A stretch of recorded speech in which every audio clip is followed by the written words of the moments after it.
रनजित बसुमतारी बिथाङा बेबायदि बर' हारिनि फारसे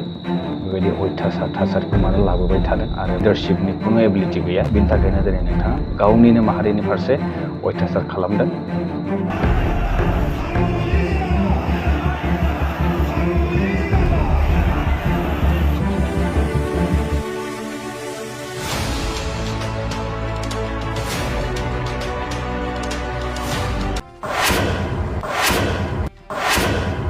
रावबो जइन जायाखै फाग्ला फाग्ला बे हाग्रामा होनबानो जायो नामा? इन्ट्र' भिडिअ होनाय बायदि नोंथांमोना भिडिअआव जोबजासिम थायोब्ला गासिबो खोथाखौनो मोजाङै बुजिनो हागोन। आङो बेवहाय दिनै मोनफा मोनफा टपिक्सखौ पिक खालामनानै बेनि फारसे आंनि बिबुंथिखौ लाखिदों आरो बिथांमोना मा बुंखो बेखौबो आं नोंथांमोननो दिन्थिलांगोन। बि.आर. फेरेंगा मानगोनां EM रनजित बसुमतारी फरेस्ट डिपार्टमेन्टनि EM नङा होमबा? बिथाङा जे बुंबाय अमर सिंह ब्रह्मखौ जे सिनाया सोरबा गाद्रा गुद्रा सिखारि होननानैहाय बेनि फारसे अमर सिंह ब्रह्मआ गोख्रों बिबुंथि होदों आरो मानगोनां CM जोङो BTRनि CM प्रमद बर' बिथाङा गावनि समस्थियाव ग्लोब ग्लोब रायजो राजाफोरा BPF दोलोआव जइन जानायलाय बिथाङा मैया मोनसे बिबुंथि होयो प्रेस मिट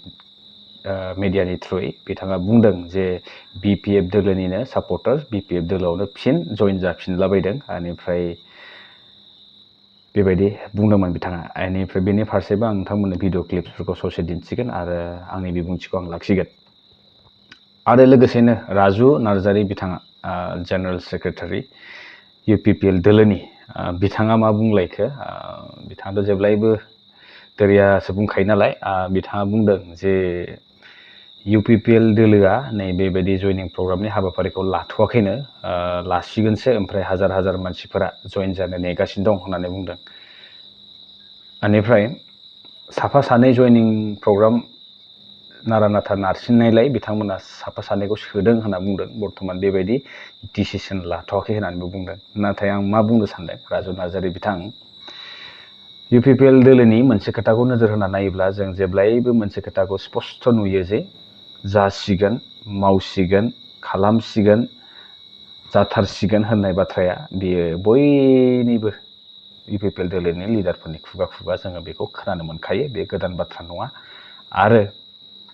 दिनै बिथांमोना सोमोनांदों जे BPF दोलोआव माबायदि रोजा रोजा रायजो राजाफोरा हाबदों जइन जाहैदों आरो BPFखौ अनसायदों। बेनि थाखायनो बिथांमोना दिनै मा बुंगोन मा मागोन जादों। ओंखायनो आबुल थाबुल बायदिसिना खोथाफोरखौ प्रेस मिट खालामनानै मिडियानि थ्रुयै बिबुंथि लाखिनायखौ जों नुनो मोनो। स' थिग बेबायदिनो मानगोनां EM रनजित बसुमतारी बिथांखौ लावख्रिगुरि गामिनि जायनाखि दाख्लैबावै एभिक्सन खालामजाबाय उइदाउट नटिस बेखौहाय गोख्रों रावजों सोंखारिदों जोंहा ट्राइबेल संघनि एडभाइजार राजु देउरि बिथाङा बुंदों जे BTCनि थाखाय BTRनि थाखाय जाय BTC बा BTRआ दिनै बड'लेण्डनि मोनसे सोदोब जरित जानानै दङ बड'लेण्ड होननानै बुंदों बेवहाय सोरनि थैजों सोरजिजानाय बे BTCआ सोरनि थाखाय BTCखौ सोरजिनानै दोनदों जुदि बेवहाय बै जायगानिनो जुदि थागिबि रायजो राजाफोरा दिनै गावनि मोननांगौ मोन्थायखौ मोनाब्ला अब्ला बे BTCआ मा ओंथि दङ? जइन जायाखै फाग्ला फाग्ला बे हाग्रामा होनबानो जायो नामा? सासेबो जइन जायाखै। जोङो दा नैबे 40टा ब्लकआव BPFनिफ्राय मोनफ्रोमबो ब्लकआव खमसे खम 1000 खरि UPPLआव जइन जानो थांगासिनो दं। 10 तारिख अक्ट'बरनि गेजेराव 40टा ब्लकआवबो जोंहा जयनिं प्रग्राम जागोन। जों जयनिंखौ लाथ'वाखैमोन। जों मेम्बारशिप ड्राइभसो खालामगासिनो दंमोन। फिसा फिसौ बहाबा माने प्रेसार होनायखाय जों खालामनो गोनां जादों। खिन्थु ओरैनो जोङो अर्गेनाइजेसनेलि जों डिसिसन लाथ'वाखैमोन। मेम्बारशिप ड्राइभसो जादों। जोंनि UPPLनिफ्राय सासेबो थाङाखै बेयाव। दा बिथाङा बिदिनो दाबि धमखि होनानै फुस्लायनानै गोबां BJPनि कर्मिफोरखौ साफा सानै BJP कर्मिफोरखौ BPFआव सोदों होननाय खोनादों। बे जिनिसखौ खालामनो नाङा बिथाङा। মই Raju Deori all Assam tribal student ইউনিয়নৰ এডভাইজাৰ। আজি আমি এইটো লাপুগুৰিত আহিছোঁ। আহি পেলাই ইয়াত চাইছোঁ যে ইমান আনফৰ্চুনেট যে ট্ৰাইবেল মানুহ বড়ো মানুহ বসবাস কৰি আছে আৰু BTC চৰকাৰে BTR চৰকাৰে আমাক 7 বিঘাকৈ মাটিও ইয়াত এলাউটমেণ্ট দিলে। আপোনালোকে চাওকচোন এই মাটিত এলাউটমেণ্ট দিয়াৰ পিছত পানী আহি পেলাই গোটেইখিনি লৈ ৱাছ কৰি দিলে আমি এতিয়া ক'ত যাম আনকি কাজিৰঙাত পানী যেতিয়া হয় হাতী বাঘ বালুক চবে ক'লৈ গুচি যায় বুঢ়া পাহাৰলৈ গুচি যায় ঠিক এনেকৈ আমি এই লাগুৰি ৰাইজে ট্ৰাইবেল মানুহে বড়ো মানুহে আমি এই গাঁৱলৈ গুচি গৈছিলোঁ যোৱাৰ পিছত আমাৰ গাঁৱটো ছাডেনলি এদিন ফটকৈ হাৰ পাই পেলাই এই UPPL গভৰ্ণমেণ্টে আহি পেলাই গোটেইখিনি ইভেকশ্যন কৰি দিলে এতিয়া আমি সুধিবলৈ বিচাৰিছোঁ যে UPPL গভৰ্ণমেণ্টক যে আপোনাক আমি প্ৰশ্ন এটা সুধোঁ যে আমি বড়ো মানুহ হয়নে নহয় যদি হয় তেতিয়াহ'লে আমাৰ অধিকাৰ আছেনে নাই জীয়াই থাকিবলৈ আৰু ছেকেণ্ড কুৱেশ্যন আমি সুধোঁ সংবিধানত আমাক অলৰেডি লিখি থোৱা আছে সংবিধানত মেনশ্যন কৰি থোৱা আছে আৰ্টিকেল 21 কৈছে ৰাইট টু লাইফ এতিয়া মোৰ ৰাইট টু লাইফটো আপোনালোকে কিয় ভাইলেট কৰিছে one hand you are giving a plot of land 7 bigha মাটিত এতিয়া গৰু থাকিব নোৱাৰে মানুহ থাকিব নে কোনো থাকিব নোৱাৰে ইয়াতো গোটেইখিনি ধ্বংস হৈ গুচি গ'ল সেইকাৰণে আমি অলপমান ওখ জেগাত আমি গৈছিলোঁ তাত ঘৰ বনাবলৈ য'ত আমি বসবাস কৰিবৰ কাৰণে আৰু এটা দুখৰ কথা যে বড়ো যেতিয়া আন্দোলন কৰিছিলে বড়োলেণ্ড যেতিয়া বিচাৰিছিলে সেই ইভেকশ্যন কৰা মানুহটোৱে সেইজন মানুহে আৰু এই UPPL যিজন এতিয়া মুখ্য বুলি কয় চিফ বুলি কয় বড়োলেণ্ডৰ চিফ প্ৰমোদ বড়ো ডাঙৰীয়াও এই গাঁৱৰ পৰা এটকা দুটকা অৰিহণা লৈছিলে আন্দোলন কৰিবলৈ গড়ে গড়ে মানুহে ওলাই গৈছিলে নিজৰ অধিকাৰৰ কাৰণে নিজৰ ফ্ৰীডম লাগে বুলি ক'লে নিজৰ ডিগনিটি লাগে বুলি জীয়াই থাকিবৰ কাৰণে মানুহে বিচাৰিছিলে কিন্তু এতিয়া নিজৰ BTR হোৱাৰ পিছত BTC হৈ থকাৰ পিছতো প্ৰমোদ বড়ো 10 বছৰ ষ্টুডেণ্ট লিডাৰ হৈ অহাৰ পিছত ফ্ৰেংকাই যদি বহুতখিনি বছৰ জংঘলত থাকি আহি পেলাই নিজৰ জাতিটোক বচাবৰ কাৰণে তেখেত সংগ্ৰাম কৰিছিলে সেইখিনি আমি তেখেতক ভাল পাইছিলোঁ তেখেতক আমি সাথ দিছিলোঁ তেখেতক সহায় কৰিছিলোঁ কিন্তু ছাডেনলি তেখেতে আজি আমাক কিয় ডিছক্ৰিমিনেট কৰিলে আমাৰ গাঁৱতো ইভেকশ্যন কৰিলে কিন্তু এট দ্য সেম টাইম যিবিলাক as per the Indian Santali ককাইবাই সকলো they are also' tribal in India but they are still not recognize as a schedule tribe of Assam therefore those who are schedule নিজকে কৈ those সান্তালীজ আদিবাসী আমাৰ brothers and ছিষ্টাৰসকলক অসমতো তেখেতসকলক আপোনাৰ কিবা শিডিউল ট্ৰাইব ৰিকগনাইজ কৰা নাই নহয় শিডিউল ট্ৰাইব যেতিয়া ৰিকগনাইজ কৰা নাই তেতিয়াহ'লে তেখেতসকলক ফৰেষ্ট ৰাইট এক্টত তেখেতসকলতো অধিকাৰ নাই নহয় আৰু যদিও দিছে আমাক ক'বলৈ তাত অধিকাৰ নাই কিন্তু আমাৰ গড়টো যদি ইভেকশ্যন কৰে এই সান্তালীসকলৰ গড়টো কিয় ইভেকশ্যন নকৰিলে তেখেতসকলে গাঁৱটো কিয় ইভেকশ্যন নকৰিলে তাত ৰাজবংশীও কেইটামান আছে তেখেতসকলৰ গড়টো আপুনি ইভেকশ্যন নকৰিলে ইয়াত আমাৰ গোৰ্খা মানুহ আছে গোৰ্খা মানুহবিলাকৰ গড়টো আপোনালোকে ইভেকশ্যন কৰিলে আমাক কিয় লাগে আপোনালোকে ইভেকশ্যন কৰিলে আপোনালোকে কিয় BPF বুলি কৈ পেলাই আমাক মানে আন্দোলন BPF বুলি কৈ পেলাই আমাৰ গড়টো কিয় ইভেকশ্যন কৰিলে ইভেন হিলাকুত গুৱাহাটীত তাত কংগ্ৰেছৰ বুলিতো কিবা কৰা নাই তাত BJPৰ মানুহকোতো ইভেক্ট কৰিলে হয়নে নহয় আপোনালোকে কওকচোন যদি তাত যদি BJPৰ মানুহৰ ঘৰটো যদি ইভেক্ট কৰে সিয়াতো তেতিয়াহ'লে কৰক সান্তালীসকলক ইভেক্ট কৰক কোনোবা আপোনাৰ UPPL পাৰ্টি থকা মানুহকো ইভেক্ট কৰক নেপালীসকলক ইভেক্ট কৰক চবকে ইভেক্ট কৰক তেতিয়া আমি ক'ম যে yes there is a equality there is a law এতিয়া ইয়াত চিধা আপোনালোকে চাওক আমাৰ জীয়াই থকা অধিকাৰটো আপোনালোকে ভাইলেট কৰিছে আপুনি পাহৰি গ'ল প্ৰমোদ বড়ো ডাঙৰীয়া যে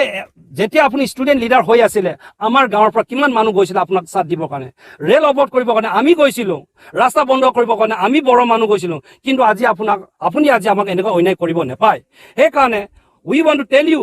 we want to appeal you যে আপুনি ডিছক্ৰিমিনেট কৰিব নালাগে প্লিজ ডোণ্ট ডিছক্ৰিমিনেট আছ উই আৰ পুৱাৰ পিপুল we are tribal people we are ইয়ৰ অ'ন ব্ৰাদাৰ্ছ এণ্ড ছিষ্টাৰ্ছ আমি বড়ো মানুহ হয় আমি ট্ৰাইবেল মানুহ হয় আমাৰ জীয়াই থকা অধিকাৰটো তেখেতৰ ধৰ্ম গতিকে এই ধৰ্মটো হাগ্ৰামা মহিলাৰে পালন কৰি আছে ইয়াৰ বাবে বেকো নাই এতিয়া আমি চব তথ্য ল'লো সদায় 1000 2000 জইন কৰা বুলি কৈ থাকে নিজৰ দলৰ মানুহকে জইন কৰায় নিজৰ মানুহকে ঘূৰাই জইন কৰাই থাকে আৰু ৰাইজক দেখাই আছে যে মই বহুত ষ্ট্ৰং বুলি কেনে बिथाङा थारैनो दिनै गावनि समस्ति गावनिनो तामुलपुर समस्ति गावनि समस्तियावहाय दिनै ग्लोब ग्लोब रायजो राजाफोरखौ हाबनाय नुनायखाय बिथाङा सोमोनांदों आरो बेनिखायनो मा बुंगोन मा मागोन जानानै बिथाङा BPF दोलोनिनो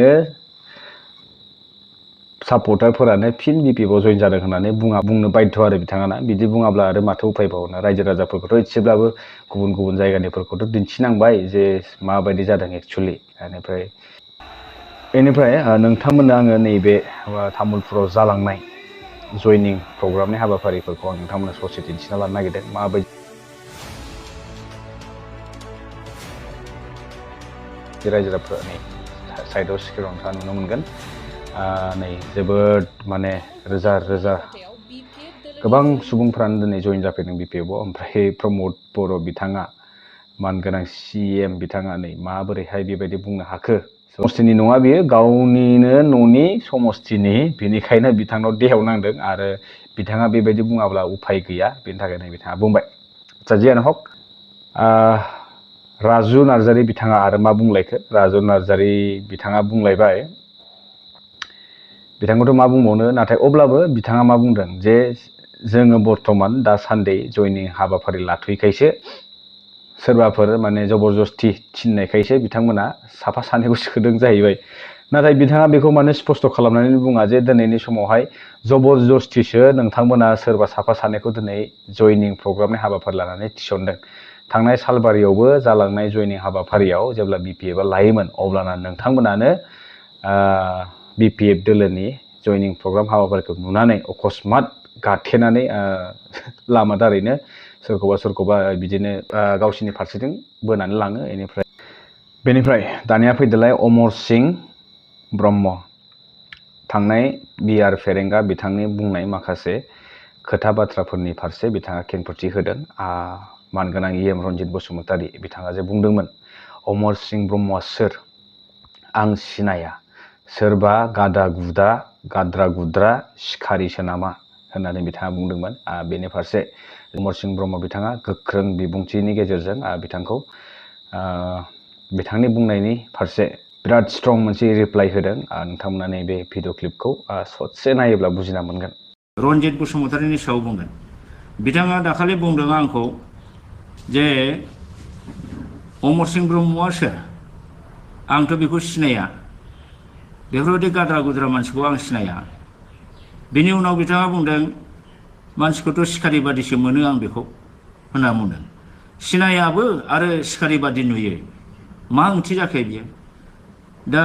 सिखारि बादि नुयो होननायाव गोबां गोथौ ओंथि दं आं सानो मानो होनना बुङोबा बिथांमोनहा हाग्रायाव दंफां दानग्रा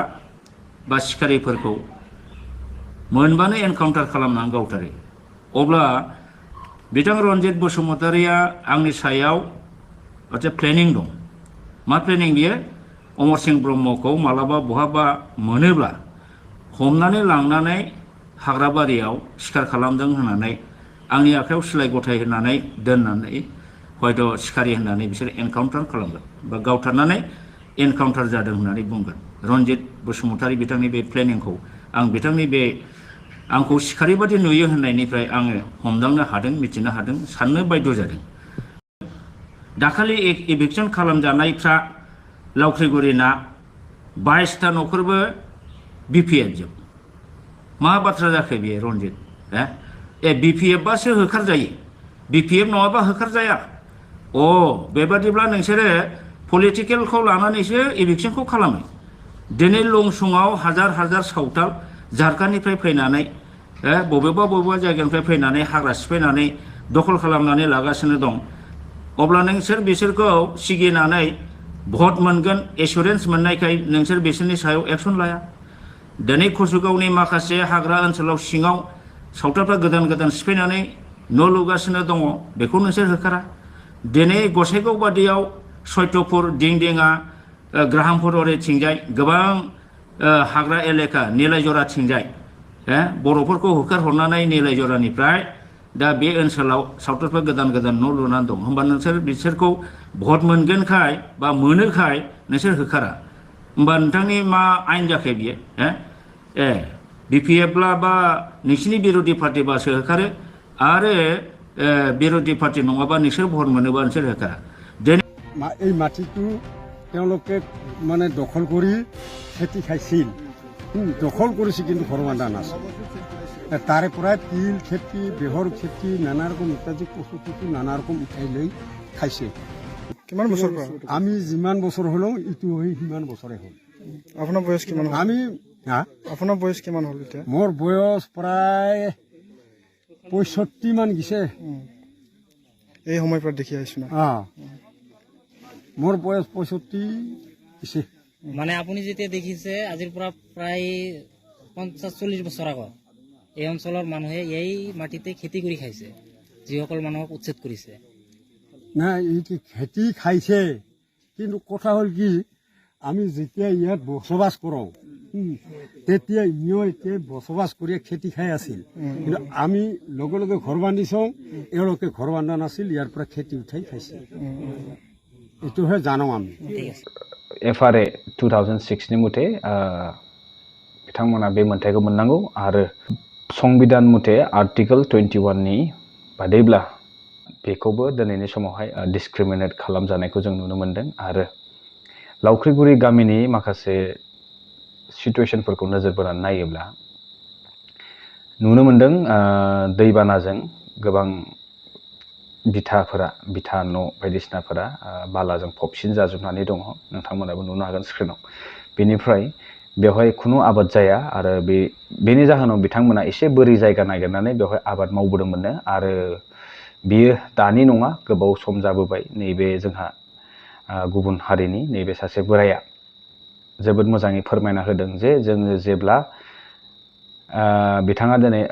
दिनैनि समाव 65 बोसोर जाबाय अब्ला बिथाङा बेवहाय बिथांमोनखौ आबाद मावबोनाय नुनाया मथामथि खमसे खमबाबो 40-50 बोसोरसो जाबाय होननानै बुंदों आरो बिथांमोना न' लुवाखैमोननो नाथाय बेबायदिनो आबाद मावनानै जाबोबाय थानायखौ बिथाङा रोखा फोरमान होबाय रनजित बसुमतारी बिथाङा बेबायदि बर' हारिनि फारसे बेबायदि अयथासार थासारिखौ मानो लाबोबाय थादों आरो मानो बेबायदि मोनसे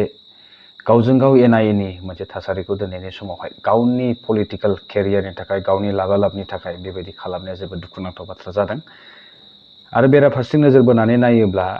गुबुन हारिफोरनि गोबां बेबायदिनो एनक्रोचमेन्ट खालामनायखौ जों गोथां गोथि जोङो विथ प्रुफ जोङो दिन्थिनो हायो जोंनि जायगाफोरावबो दङ गोबां माने बेबायदिनो गुबुन हारिनि माखासे गोसोमफोरबो दंफैयो आरो बेन्दोंफोरबो दङ गोबां दङ बेबायदि आबाद मावनानै जानाय हा दखल खालामनानै एनक्रोच खालामनानै आबाद मावबोदों बेफोरखौथ' नोंथांमोना दिनैनि समाव मोनथिसेयावबो बुजिखासेयावबो गासिबो इनफरमेशन थासेयावबो नोंथांमोना बेखौ दिनैनि समाव दांनो हायाखै बा एख' खालामनो सानाखै मानोना नोंथांमोननो मोनसे पलिटिकेल बेनिफिट्स दङ बिथांमोनजों नाथाय बर'खौल' नोंथाङा टारगेट खालामना लादों मानोना वान एन्ड अनलि रिजननि थाखाय दिनै BPF खौ सापर्ट खालामनायनि थाखाय नोंथाङा मोनसे रिभेन्स लादों रिभेन्स लानाय खेलाखौ सोरबा इमेच्योर सुबुङासो लायो जायनाखि मेलेम थासेयावबो मेलेम बाहाया बुद्धि थासेयावबो बुद्धि बाहायनो रोङा आरो जायनाखि अख्रा गावनि इग'जों बाजिबाय थाग्रा बायदि बा बेबायदि सुबुंफोरासो बेबायदि रिभेन्सखौ लायो आरो बे मोनसे मोजां दैदेनगिरि बा लिडारनि आखल आखु नङा बुंनांगोन दिनैनि समाव नोंथांनाव लिडारशिपनि खुनु एबिलिटि गैया बिनि थाखायनो दिनै नोंथाङा गावनिनो माहारिनि फारसे अयथासार खालामदों बे जोबोद दुखुनांथाव आरो नोंथाङा बेनि फिथाइखौ मोनगोन आरो जेब्लायबो बर' रायजो राजाफोरजों नेवसि जानो गोनां जागोन सम फैयोब्ला दिनै पावार दङ बिनि थाखाय नोंथाङा गोसो मथे जि इस्सा बेखौनो खालामगासिनो दङ आरो जायखौ बेखौनो नोंथाङा टारगेट खालामनानै खोथाखौ सिदा नोंथांनि बायदि ओरैनो ब्रेनजोंहाय डिसाइड खालामनानै नंगौबाबो नङाब्लाबो ओरैनो बुंलाबायो गोब्रामलाबायो नाथाय बिदिजों बारा गोबाव सोलिबाय थाया सानसे नङा सानसे बेनि फिथाइखौ जायनाखि बिदि मावो बिथांमोना मोनखायो आरो मोनखागोन बियो रोखाखा बेनिफ्राय CM प्रमद बर' बिथांखौल' मा बुंबावनो बिथाङा दिनै गावनि समस्थियावनो ग्लोब रायजो राजाफोरनि हाबनायखौ नुनानै सोमोनांदों बेनि थाखायनो BPF दोलोनि सोद्रोमाफोरानो फिन BPF आव हाबफिननाय बाथ्राखौ बिथाङा बुंदों लाजिदों बिथाङा दिनै जे BPF दोलोआव हाजार मानसिफोर जयेन जानायखौ नुनानै बिथाङा दिनै सिम्पेथि गेन खालामनो थाखाय माखासे आबुल थाबुल खोथाफोरखौ मिडियानि थ्रुयै फोसावदों आरो बेजों लोगोसे राजु नार्जारी बिथाङाबो जयनिं प्रग्राम हाबाफारि जों लाथ'वाखैसो लानो थांगासिनो दङ अब्लाना नायदो हाजार मानसिफोरा जयेन जानो थांगासिनो दं UPPL दोलोआव होननानै बुंदों नाथाय माब्ला हाबगोन जोंथ' नुगासिनो दङ जेब्लानाखि BPF दोलोआ जयनिं प्रग्राम हाबाफारि लायो नोंथांमोनाबो अकस्मातनो अर्गेनाइज खालामब्रबनानै जयनिं जानो थांनाय मानसिफोरखौ होबथानाय बायदिसो जोङो नुनो मोनदों बा खोनानो मोनदों जियानो हक फैबाय थानाय समाव नुगोन सोरनाव बेसेबां सोर जयेन जादों बा जायाखै होननानै दिनैनि थाखाय बेसेनोसै बेखिनिखौ बुंनानै आं दिनैनि भिडिअखौ बेखिनियाव फोजोबनाय जाबाय भिडिअनि गेजेराव माबाफोर गोरोन्थि जालांबायबा आं आसा खालामो नोंथांमोना निमाहा होगोन होननानै लोगो मोनसिगोन नेक्स्ट भिडिअ टिल देन बाय बाय